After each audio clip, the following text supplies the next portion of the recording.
நம்ம வேட்டையன் பொன்னி டோலுலாம் கீழே இறக்கியாச்சுங்க. கீழே இறக்கி கீழே தான் அடைச்சி போட்டிருக்கு.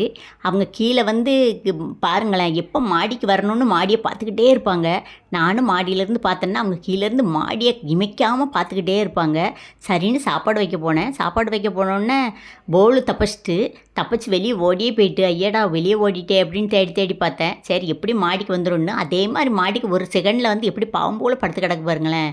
மாடியிலே பாவம் போல் படுத்து கிடக்கு. பார்க்கவே பாவமாயிட்டு, சரி மாடியிலே நம்ம ராணி ஒத்தையில் தான் படுத்துருக்கா, அப்பா கூட துணைக்கு இருக்கட்டுமேன்னு விட்டாச்சு.